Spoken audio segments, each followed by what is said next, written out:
Uh, can 5 I, can I welcome you all on behalf of Stop the War Coalition to this evening's meeting.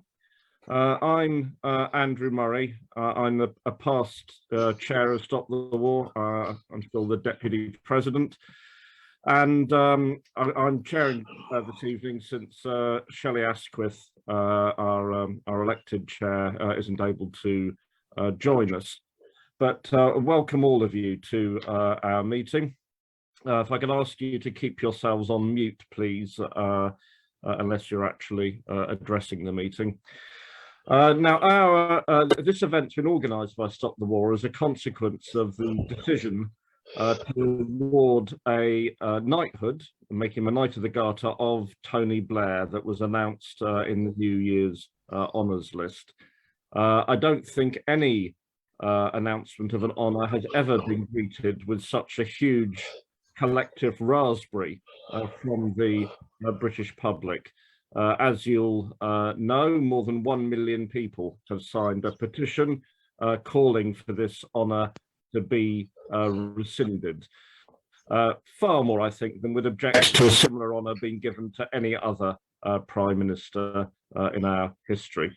Now, the reason for that basically comes down to one word, and that is Iraq and the war that Tony Blair took us into in 2003 against the wishes of the great majority of the British people, and a war which has had disastrous consequences, something that is now not disputed at all. So by giving him this knighthood, it's certainly an insult to the 2 million people who marched against the war in 2003 and who have been proved right in everything that was said about the calamity that would follow at the time. It's also an insult, and perhaps most of all, to the people of Iraq who suffered grievously and who suffer to this day as a result of Tony Blair's act of aggression alongside George Bush. And it's a particular insult to those families here in Britain who lost sons dead or wounded as a result of that war. People that founded the military families against the war movement, an unprecedented movement of families who lost children in the Iraq invasion. They too have been insulted by this decision to give Britain's greatest living warmonger a knighthood. So Stop the War will be mobilising against that from now up to the ceremony in Windsor in June, where he's going to be knighted, and we'll have more details of that later in the meeting. But we've got several speakers for you this evening who are going to talk about the Iraq War and Tony Blair's knighthood. We're waiting for a couple of them still to join us, but we have 2 or 3 here already. And I'd like to start with someone who's from military families against the war, Peter Brierley, who lost his son Sean as part of the Iraq War in 2003, and has been a stalwart campaigner for military families against the war ever since. So Peter, if you'd like to start off, please. Yep, thank you for that, Andrew. Yeah, a long time, 20 years ago nearly, I had a son who was in the army, and Tony Blair decided to invade Iraq. He did that against the will of the people of Britain. He did it against Parliament until he he lied and talked them into actually sanctioning this war. It's been proved time after time that the weapons of mass destruction that he talked about weren't there, and the fact that he knew they weren't there. It's also been talked about the devastation that he caused. I lost my son, and that devastates me personally. But when you look around the world, still today, there's still people who are the country that he left, that he said that he would make better. The country he left has been absolutely decimated. if you look, you only seen the news yesterday, the day before. He promised that the world would be a better place because they removed Iraq. Look at Afghanistan. There's children dying by the hundreds, regularly die. They're all dying. There's also a father yesterday on TV offering to sell his son. This is the better world that Tony Blair gave us. How can that possibly be? But apart from that, he also, one of the things that I found out, since we talk about Tony Blair is a war criminal and should be in jail, unfortunately, that will never ever happen, or unlikely to happen, because he is immune from prosecution for decisions he took as Prime Minister. So no matter how hard we try, unfortunately, we're never going to get him to jail. But we can make it as uncomfortable for him as possible. And Stop the War have had some pretty good some pretty good results with the campaigns that they've run. So hopefully we've got 5 months before June to work as hard as we can to stop Tony Blair getting this knighthood. This knighthood is the highest honour in Britain, and he just doesn't deserve it. The people talk about the good things that he did while he was Prime Minister, but nobody seems to be able to tell you what they were. And the thing that, even if you accept that he did some good while he was Prime Minister, there's a balance, and that balance, it says that because of the actions that he did go into Iraq, he does not deserve this honour. If you look at back, I know people think that if you look at Jimmy Savile, what he did was a horrible thing, but it don't come anywhere near the deaths and everything that's happened in Iraq. He had his knighthood taken off him when they found out what he'd done. Lester Piggott went to prison for tax evasion, and because he went to prison for tax, it didn't hurt anybody. He just didn't pay his taxes. Knighthood taken off him. They've got a chance, instead of taking off Tony Blair when they finally accept what he did. Why not bother giving him it in the first place? So, sadly, it's not the government. The petition that's been signed is just like an indication of the feeling that people have. Unfortunately, it won't be acted on, because it isn't the government that's giving the honour. It's come from the Queen. So we have to somehow, somebody has to talk to the Queen and see if we can talk the Queen into taking it off him. Excuse me. When I first heard about this knighthood that you were going to be getting, a thought came to me straight away. My kids were always brought up to tell the truth and do as they were and obey rules, and that's always been brought up to them. I've got grandkids now who are being taught the same. One of them will say to me, "Grandad, who's Julian Assange?" And I'll say, "Julian Assange is a man who told the truth, so send him to prison." And they'll say, "And what's this about Tony Blair's knighthood?" Tony Blair, and then they'll say, "Well, you said Tony Blair," and I said, "No, don't tell me what I said Tony Blair was." I said, "Tony says, and why is he getting the knighthood? Because of all things that he did." And that can't be right. And even my grandkids know they shouldn't get that knighthood.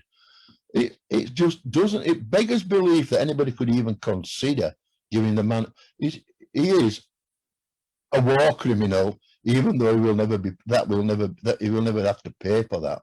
But one day, something will happen, and he will maybe eventually have to pay for it. But I can't really put into words. All I can say is what we need to do is we need to keep on. We've got 5 months to try and change this situation and stop Tony Blair actually getting this knighthood. And if we don't manage it, to all be there in Windsor in June to be there to let them know just how we feel. That's me finished, I'm afraid.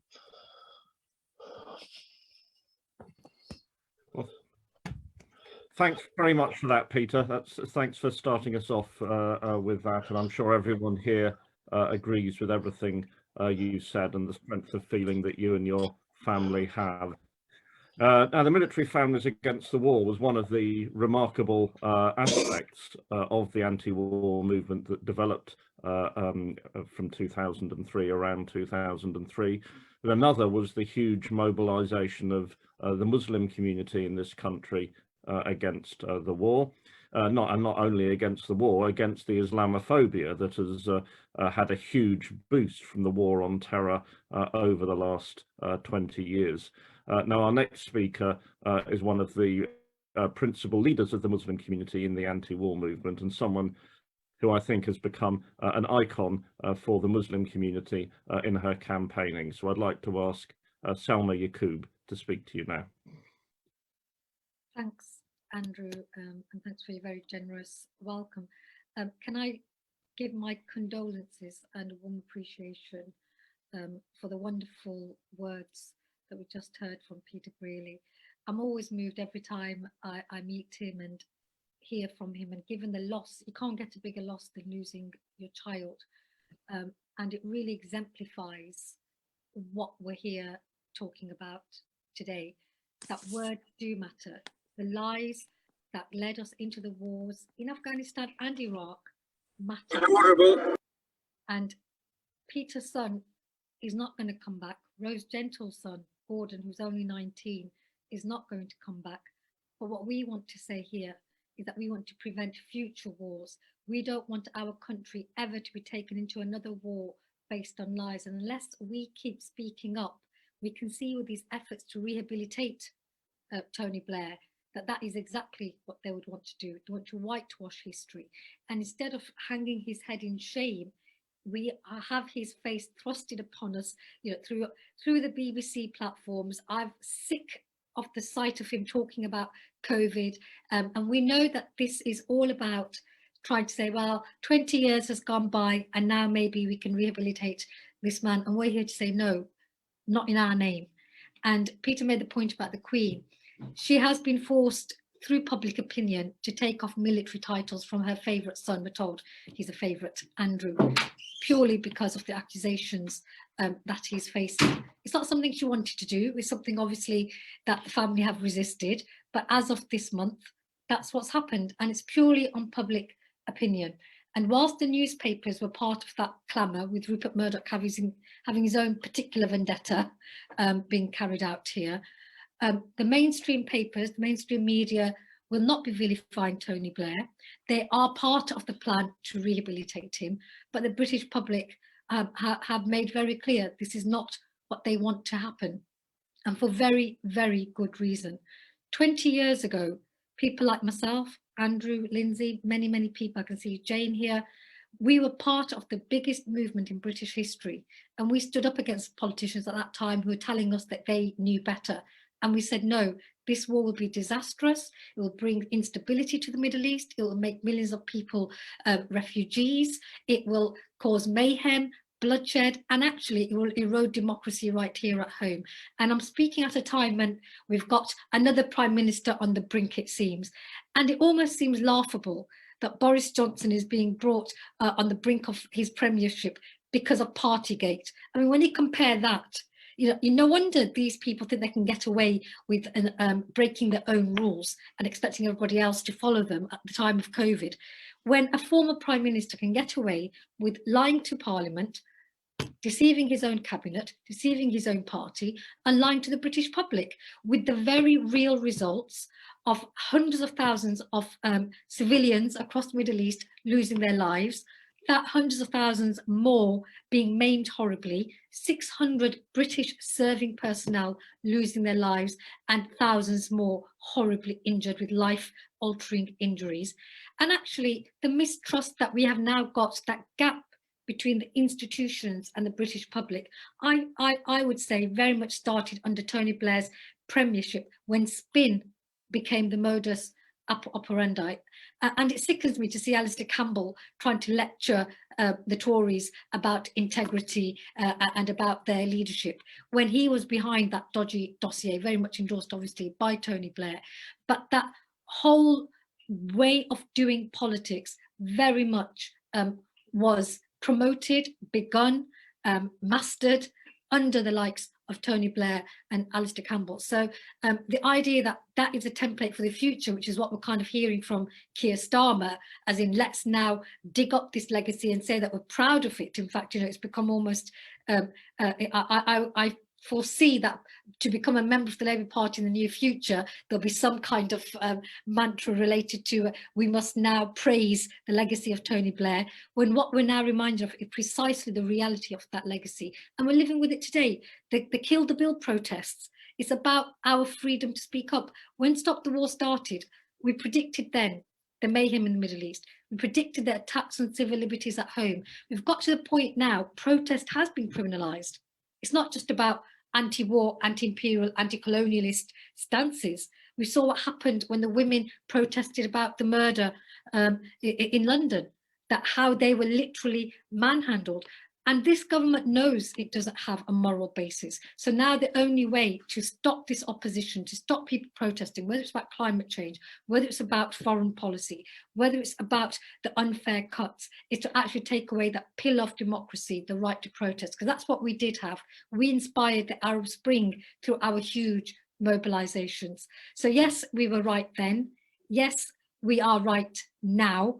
And we must stand up, and June the 13th is a critical day. I would urge everybody, you know, put that date in your diary. That's the day when Tony Blair plans to get that knighthood. And it is the highest honour that can be bestowed upon a civilian, regardless of where we stand as individuals on the whole honour system, regardless of where we stand on the royal family, love them or, you know, be a staunch Republican. The principle right now is that we have got a warmonger being ennobled, somebody who was now being rehabilitated into mainstream respectable society, when actually he should be in The Hague, put on trial for being a war criminal. The murder, the mayhem, the refugee crisis, the democratic crisis we have right here in this country can all be traced back to the premiership of Tony Blair. And the last thing we should be doing is rewarding him and ennobling him. And I'm so proud of the British public, who once again have shown that they have the moral compass. They have the backbone to stand up for doing the right thing. And I hope and pray that Her Majesty listens to her subjects on this matter and does the right thing and rescinds this knighthood before it's even bestowed. Thank you. Thanks very much indeed, Salma. A great speech, as always, tremendous. Right, we're still, I'm told Rose Gentle is having difficulty connecting, but we're hoping that she'll get through, and we're still waiting for Jeremy, not entirely unusual. Just one thing to let comrades know about is that tomorrow there is a demonstration outside the Israeli embassy in protest against the eviction of Palestinian families and the destruction of their homes, indeed, in Sheikh Jarrah in Jerusalem, part of the continuing ethnic cleansing of Palestinians from their own homeland. So if you're in London or able to get to London, it's at 6 o'clock, 6 p.m. Outside the Israeli embassy, which is in High Street, Kensington, and Stop the War's organising that together with Palestine Solidarity and other organisations. So please do support that. Right now, our next speaker is someone who's led the anti-war movement from the front since its very beginning back in 2001. You know, one of the outstanding figures of our movement.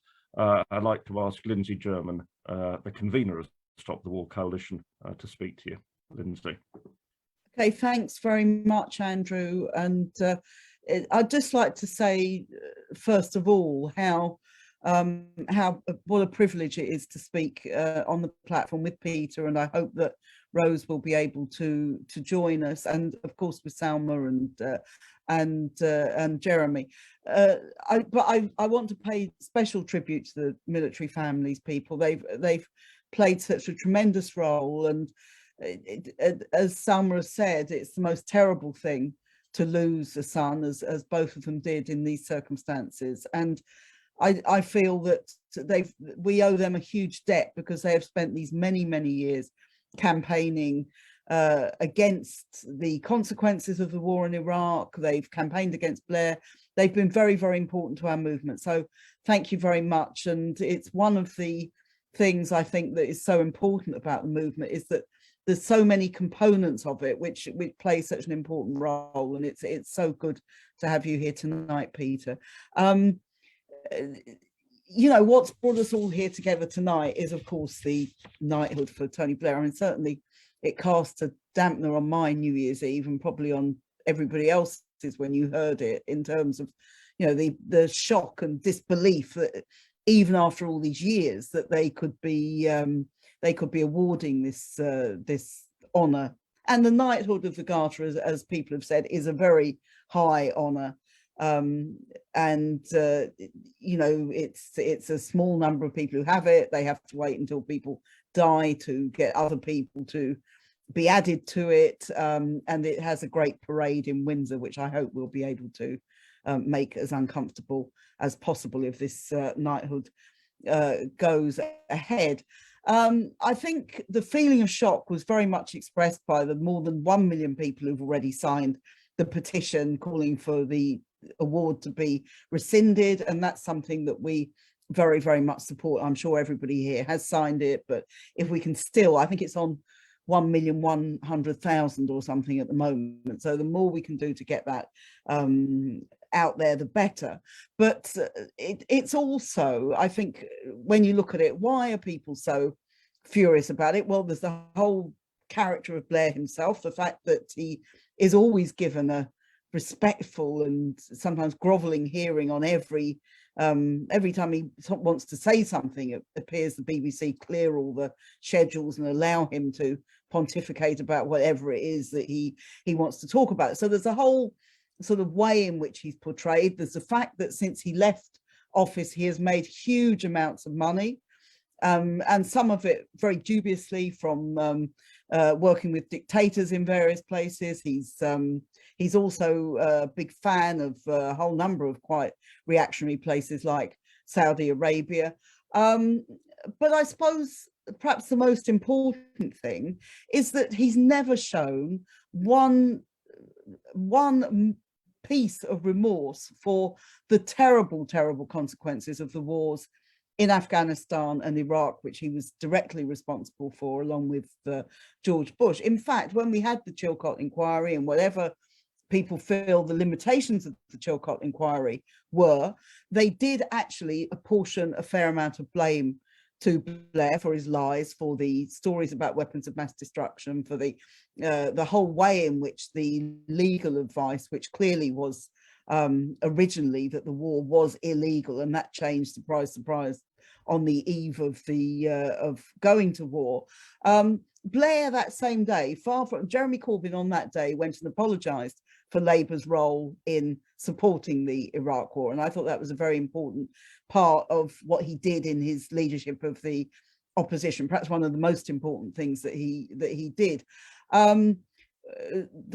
Blair on the same day had a long, rambling, self-justifying press conference, which of course he has the money to do, and he has the status to get all these people, where essentially he rebutted all the criticisms of him, and he said he would do the same thing again. Now, when you've got somebody who does that, it's not just that you can say they're a war criminal.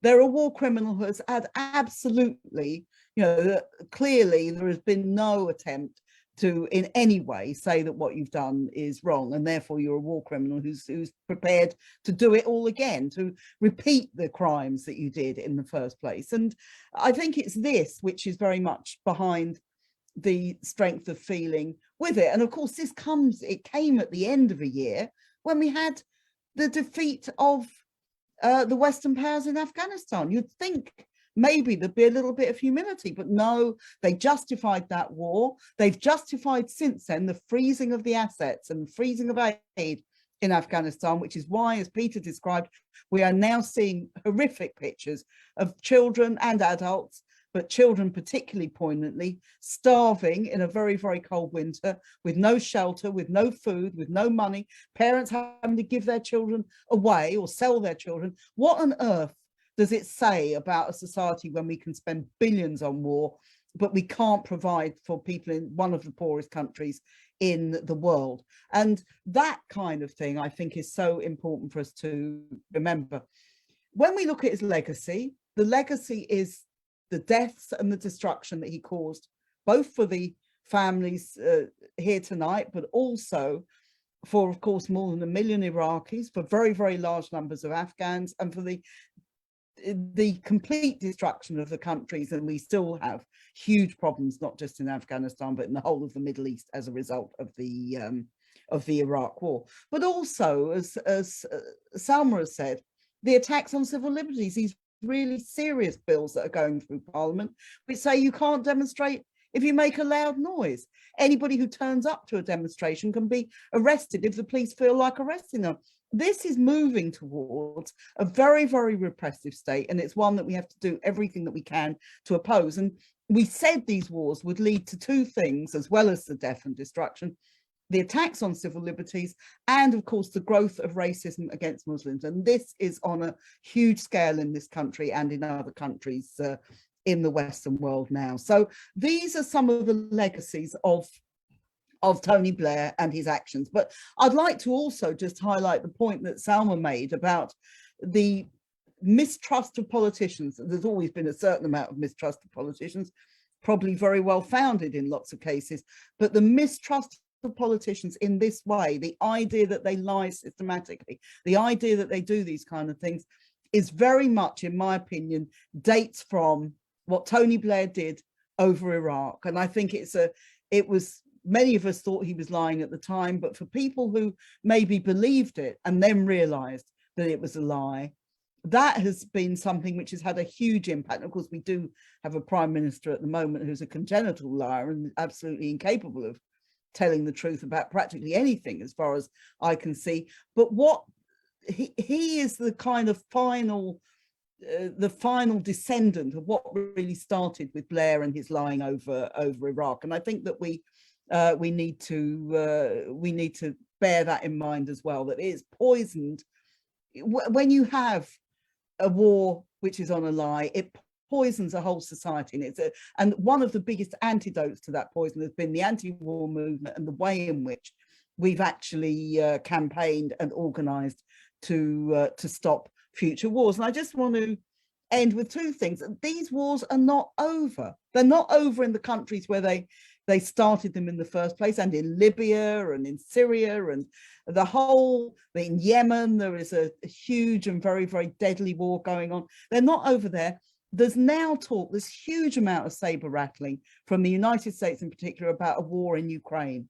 And that will be a war with very, very serious consequences if it goes ahead. And as far as I'm concerned, I'm against any war over Ukraine. And I think we have to hold our government and the American government to account for their irresponsibility and for the way in which they talk about war so glibly when we know the consequences of war in the past. And so finally, just to say this, that I hope that the Garter ceremony, which I'm sure has all sorts of quaint little rituals as part of it in Windsor Castle, I hope that it has a very big protest against Blair and against everything that he stands for. It's on a Monday, it's a weekday, so obviously people can't all come, but I hope as many of us can take a day off work or make sure that we get there in one way or another, and make sure that everybody in Windsor is absolutely clear. We don't want a knighthood for Blair. We're going to keep campaigning, and we're going to make sure that we keep our campaign up against him in particular. People say sometimes don't personalize these things. You can't help but personalize it over Blair, because he put himself at the front of this bloody war. He was the most enthusiastic person, as enthusiastic as any of the US politicians, and he's somebody who really has to be held to account, and that's what we're going to do. Thank you. Thanks very much indeed for that, Lindsey. And of course, Lindsey's completely right. This is a very dangerous moment to be rehabilitating an unrepentant warmonger, because not only do we have a war scare around Ukraine, where the British Defence Minister and the British Shadow Defence Minister are posturing alongside the Americans in favour of getting involved in the conflict. We also have the danger of war around Iran, and we have the danger of conflict in the Far East with the AUKUS pact that Britain signed with Australia and the United States shortly before Christmas, and dispatching our aircraft carrier with American planes on it off to the Far East. On all these things, Britain is saber rattling alongside the Americans. And on all these things as well, the leadership of the Labour Party is saber rattling alongside the Tory government. So we have immense job to do, and it's a perfect moment for us to be protesting against the man who was, as all our speakers have said, the greatest warmonger in British politics of this century and for many years past, really. So the protests against this have to keep going until June, where we will have a big demonstration of some sort in Windsor on the day, and indeed beyond. Now, can I just check, has Rose Gentle got through? She hasn't been able to connect yet, and Jeremy should be joining us any second. He says he's trying to, he should be joining us any moment. Any moment. Okay, well, let's wait for Jeremy, but it looks like, unfortunately, we may not be hearing from Rose, since obviously there's communication problems there. But I know that the whole meeting would want to send our support to Rose, who was, I think, just about the first member of military families to join our campaign after her son Gordon was killed in Iraq in, I think, 2004. So we should all send our support and solidarity to Rose, and it's a shame she can't join us, as it would be great to hear from her. But hopefully, Andrew, can I just say as well, just one thing people might have forgotten: the day that Blair left Downing Street, Rose and they allowed us into Downing Street, and Rose got up on a window ledge opposite and shouted, "Tony Blair, you're a war criminal," and did it very, very loud, and all the press were there. She's a very courageous woman. It's a great shame she can't be here tonight, but I just thought it worth sharing that with people, because she was really, she was really on form. And in the end, the police said, "Oh, you've got to behave now." And then Tony Blair came out a couple of minutes later and got in his car and drove off. But she was one of the last voices he would have heard when he left Downing Street. well, hopefully it's a voice still pricking his conscience to this day, but I think that may be optimistic. I mean, certainly Rose exemplifies fighting Glaswegian spirit. So if she can't join us this evening, then we will definitely try and arrange another opportunity for you to hear from Rose, between, while this campaign develops and unfolds. So, assuming we're still waiting for Jeremy, can I just ask, does anyone who's sort of joined us this evening want to put their hand up and make a quick contribution? You'll have to put your hand up on the on the system, not wave at me, because there's far too many of you for waving. But if you want to put your hand up through the reactions button, anyone want to add anything? Okay, Pete, I got Pete Rogers and then Ron. So please just 1 or 2 minutes each, please, colleagues. Unmute yourself, Pete.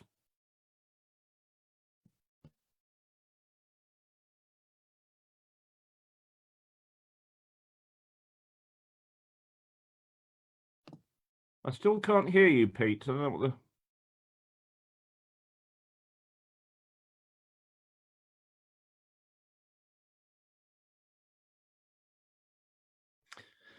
Can we perhaps go to Ron, and Pete, if you can sort out your sound, or someone can sort out your sound, we'll come back to you. Ron. Oh. Ron S. Can you hear me? Yep. Yep. You're loud and clear. Oh, good. Well, hello to everybody there, and some great speeches that we've heard so far. A special hello to Peter, Peter, remember you stayed with us here in Manchester many years ago when you were in Manchester, and it's good to see you again. And same with Rose, if she can make it. She stayed with us when the military families here stayed overnight. it's good to see you're still fighting and still speaking out against this Tony Blair and the war. I don't think it's a coincidence that all of a sudden Blair is they're trying to make him acceptable again. It's all part of the drive to imperialists talking about China, talking about Russia, talking about war over and over and over again. And you have a Labour Party where the Labour leader has British flags all over the place every time he speaks. He used to have one, now he's got two. I don't know what he's going to have the next time, you know. So it's the whole climate. They're trying to get us used to the idea that war is necessary or is possible or is on the horizon. And part of this is with Tony Blair is making him acceptable again, and all of this acceptable. Because I believe if the United States took any action anywhere, the British government under Boris Johnson and under Keir Starmer would do exactly what Tony Blair had done. They will cravenly follow them all the way and do what they've done in the past. So it's important that the Stop the War keeps mobilizing and keeps speaking out against this millionaire warmonger, Tony Blair and the rest of them. The future is not looking great, and it'll only look better when the more we mobilize and organize and try to stop these people. That'll do. Many thanks, Ron. I think Jeremy has now joined us, but I'll just take a quick contribution from Ruth, who's got her hand up, Ruth Lambert. So just a minute or two, please, Ruth, and then we'll go to Jeremy.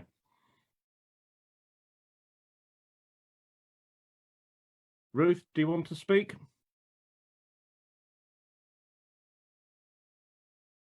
You're muted, Ruth, if you are speaking.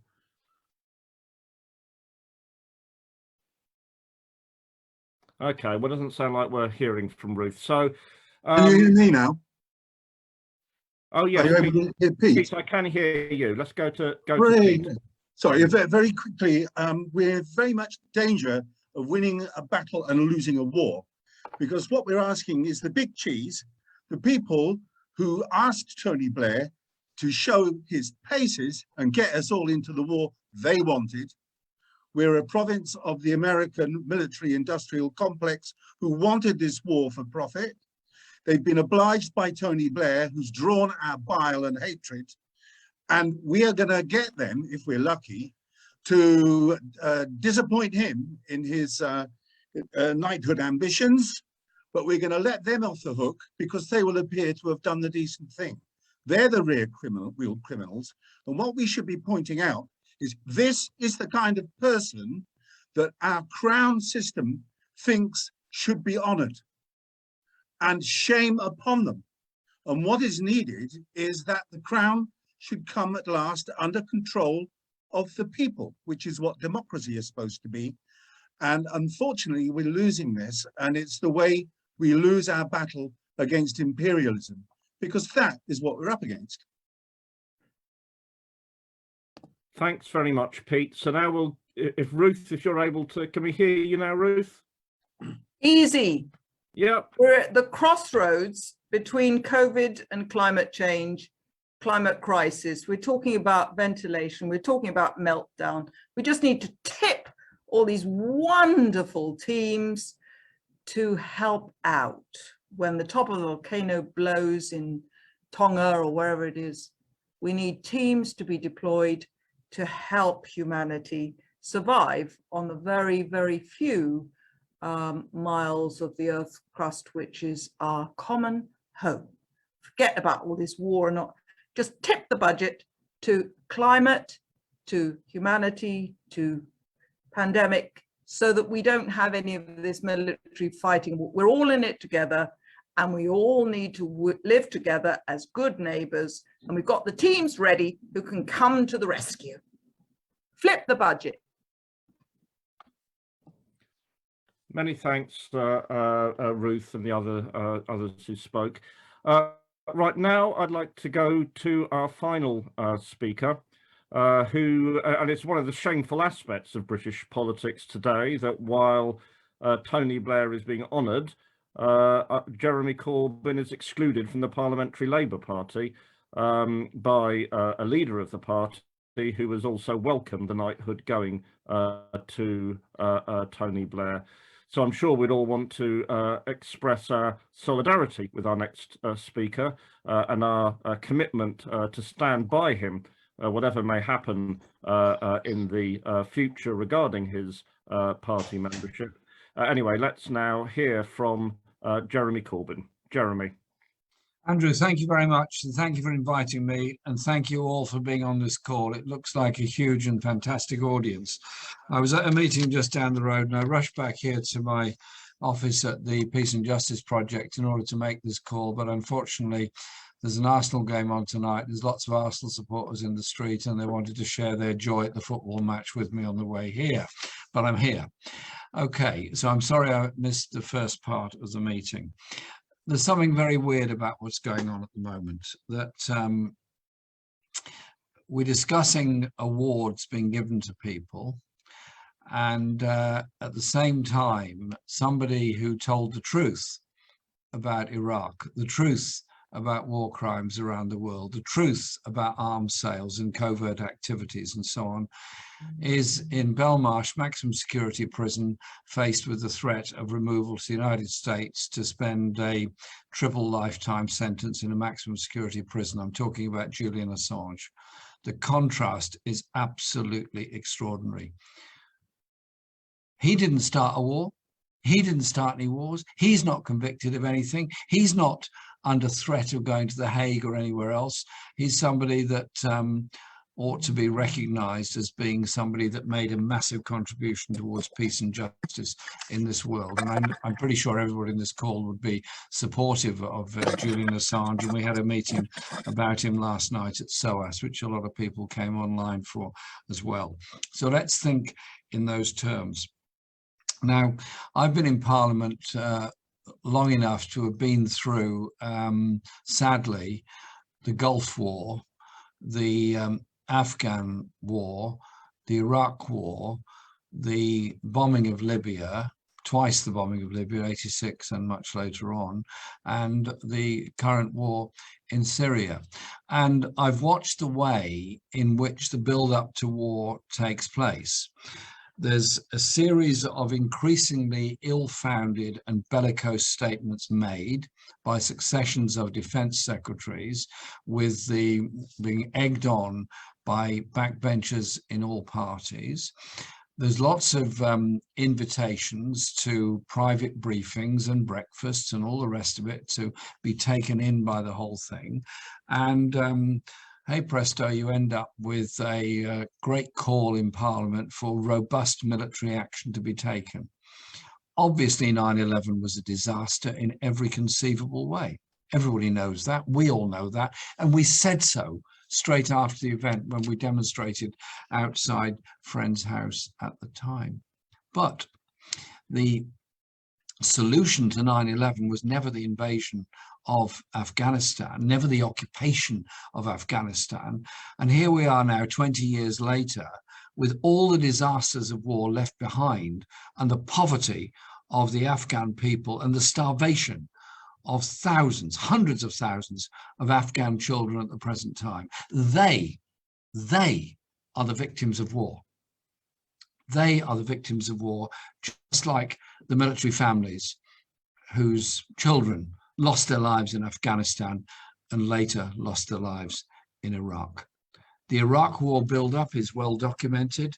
The nonsense about weapons of mass destruction, the nonsense about the 45-minute warning for the whole of Europe, and that ludicrous build-up to the war, which obviously we all opposed. And again, we pointed out that that war created a horrendous situation in Iraq, the loss of thousands of soldiers of all sides, and the loss of life of thousands of civilians, and the refugee flows of today.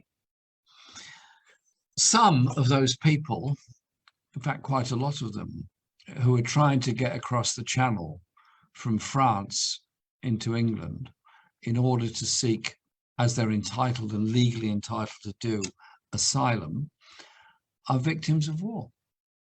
They're people from Afghanistan, they're people from Iraq, they're people from Libya, people from Syria, and many other conflicts around the world, and also victims of climate change around the world. And when the government announced on, I think it was Monday of this week, the week's gone so quickly, that they were going to deploy the Royal Navy in the English Channel to deal with the problem of refugees. Hang on a minute, just think that thing through. The Navy in the Channel to deal with the problem of refugees. I was so angry in this exchange that went on. I simply said, history will judge very harshly those governments that dealt with the refugee crisis of the early part of the 21st century by deploying the military to keep refugees out. There is a history to this. There's a history to this in other countries and other conflicts. The numbers of refugees that didn't manage to escape from Nazi Germany, that tried to get into Canada and other places, that died on the way there. And so I just think we need to think this thing through a bit more in the build-up that's now going on to yet another war and the tensions surrounding the Ukraine. Now, I am quite prepared, and as leader of the party, I was quite prepared to have discussions with any and every world leader about human rights in their own country, including here. A dialogue with Russia is necessary, a dialogue to reduce tensions on the borders between Ukraine and Russia in order to ensure there are troop withdrawals away from the border by both sides, in order to see that there is a way forward. Sending more troops, sending more arms, sending more munitions, sending more ships into the Black Sea isn't going to bring about peace. It's going to actually exacerbate it all and create greater and greater danger. In exactly the same way, the UK, US, Australia pact is going to create more tensions by the nuclear deal they've done over the South China Sea and and all of South Asia for that matter. So I just want to say this as a simple message. The world has been through and is still going through the COVID crisis. Only 5% of the population of the world's poorest countries have got anywhere near even being offered a vaccine. 100% of the population, Britain, the United States, of most Western European countries have been offered a vaccine if they want to take one. And those governments have got the wherewithal to buy the vaccines. But poor countries can't afford to buy them, and the excessive prices charged by the big pharma points to me the need for public ownership of the pharmaceutical industry, so we're not all our health services are not ripped off, and everybody around the world is not ripped off. Surely to goodness, the energies of the world should now be put into dealing with the crisis of the lack of healthcare around the world, the crisis of global warming and the environmental crises that go with it around the world, rather than the promotion of arms manufacturers and the arms trade, and recognizing that when you sell arms to countries, they go back somewhere to kill somebody. And yesterday, there was a discussion in Parliament about Ethiopia and Tigray and the conflict that's going on there. I have many constituents from Ethiopia, from different parts of Ethiopia, and for that matter, from Eritrea and the Sudan. None of them want a war. None of them want to see impoverishment. None of them want to see huge refugee flows. Yet arms are flowing in from the United Arab Emirates and Turkey and other countries, including Russia, and American arms are flowing in there as well. Maybe not directly from the USA, but they're flowing in there as well. And so I think our work has to be to make the case for a sustainable world where we deal with the environmental crisis by investment in green energy and green industrial revolution, to deal with the global health inequalities that the World Health Organization has pointed out, but above all, to deal with the global economic system. I was inspired by many people I met in Glasgow at COP26. They said system change to save us from climate change. That has to be the right kind of message. And so to avoid another war, to stop us going to another war, we need to mobilize opinion, because those that will take us into war, will promote war, will promote the conditions that lead to that war, are still around and are very powerful. And we have a largely supine media in this country that will swallow all the arguments for sending somebody else's sons and daughters off to war and not recognize that these things come back in the end in horrific form. So to those poverty-ridden, hungry people in Afghanistan at the present time, they are the victims of those decisions that were made in 2001. Those refugees coming from Iraq are victims of decisions made in Congress and in the British Parliament in 2003. And so it goes on. So we need Stop the War Coalition like never before. We need that unity of peace organizations around the world, because the way forward to a better, safer planet is surely to goodness not starting another war or rewarding those that have led us into war, but instead making the argument for peace and justice with it. Andrew, thank you very much. I'm sorry if I've gone over time. No, that was absolutely great. Thank you very much, Jeremy. Thanks for joining us and you know, for outlining what we all believe and the world we all want to see so clearly. So we haven't been able to get hold of Rose. She's having internet trouble, but as I said earlier, we will aim to organise another meeting where Rose can speak alongside others as part of our campaign against this honouring of Tony Blair, a campaign which we're going to build up to the investiture or whatever it is on June the 13th in Windsor, where there will be a demonstration. So watch for news of that. Could I thank all our speakers, Peter Brierley, Lindsey and Salma Yaqoob, and Jeremy again for, I think, great speeches that have really outlined the case against this knighthood for Tony Blair. If you're not a member of Stop the War, please do join. As Jeremy just said, we're going to be needed more than ever. So please join through our website and support the coalition. Join a local group in your area or set one up if there isn't one already. And thanks all for joining us this evening. And I hope to see you again at other Stop the War meetings, either on Zoom or in person as we build this campaign. So thank you very much indeed.